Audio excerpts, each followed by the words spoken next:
माँ Gayatri recording studio Madhepur चूड़ी बाजार।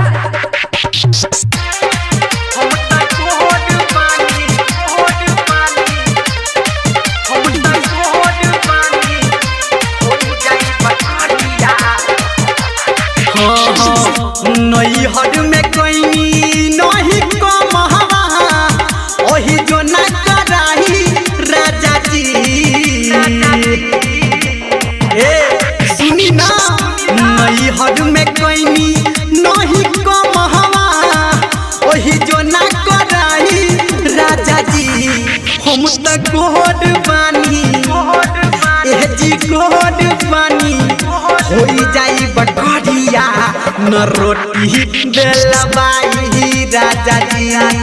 हम तो गोद बानी होई जाई बकरिया न रोटी बेलबाई राजा जी।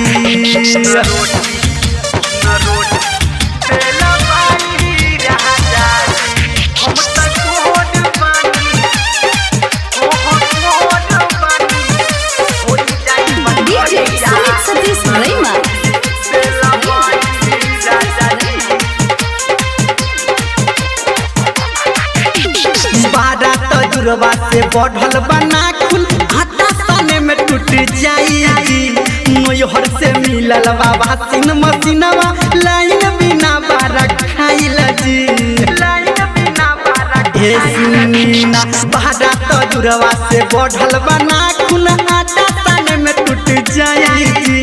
नैहर से मिलल बाबा सिन मसीनवा लाइन बिना बारा खाइल जी।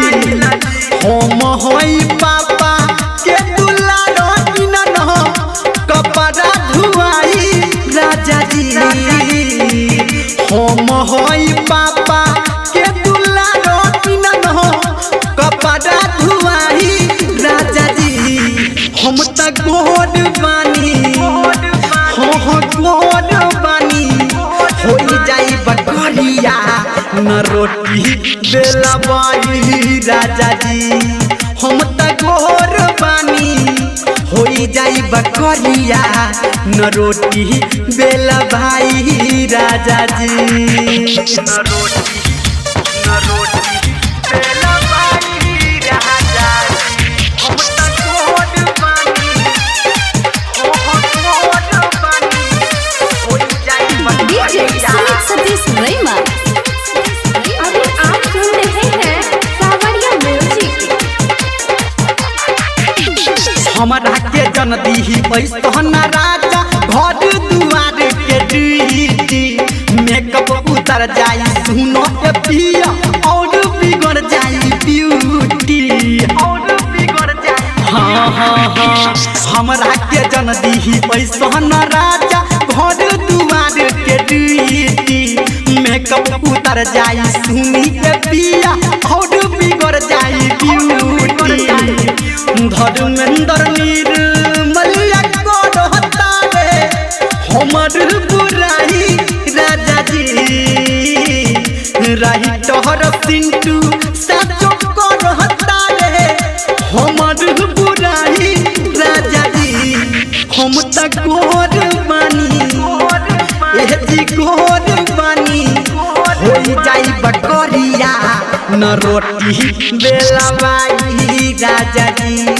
हम त गोर बानी होई जाई बकरिया न रोटी बेलबाई राजा जी।